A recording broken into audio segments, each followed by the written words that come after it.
මෙන්න යාළුවනේ මට අද උදේ ආපු මේක ඇවිල්ලා චයිනීස් ස්කූටියක්. බලන්නකො මේකෙන් එන සද්දේ.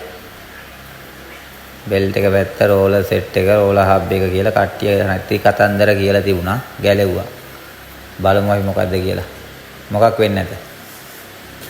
ගෙනාවට පස්සෙම මේකේ මෙහෙම පැත්තක් තියද කියලා බලලා නැහැ. ඒ කියන්නේ ඩිෆරන්ෂල් ඒ කියන පැත්තක් තියනවාද කියලා සර්විස් කරපුන් දැනගෙන නැහැ. අන්න කතන්දරේ. බලහන් උඹලටත් මේ වගේ සර්විස් වෙනවා නම් අනේ මචං ඩිෆරන්ෂල් යන්නේ 12 හැණේ ගලවලා බම් පොඩ්ඩක් ඔයිල් බින්දුවක් තියෙද කියලා බලහල්ලා මේ බලහන්කො මේ මිනිස්සයා ගෙනාවත් එක් කොහොම එකක් දැකලත් නැහැ. එන්ජින් ඔයිල් ටික විතරයි මාරු කරලා තියෙන්නේ. මෙහෙම එකක් මේ දන්නේවත් නැහැලු ඔයිල් මේ පැත්තේ තියෙනවද කියලා මේ බලන්න මේ සීල් එක වෙයිද දැන් ඉතින් මේ ගියර් බොක්ස් එකම ඩිෆරන්ෂල් පැත්තේ මේ වීල් සෙට් එකම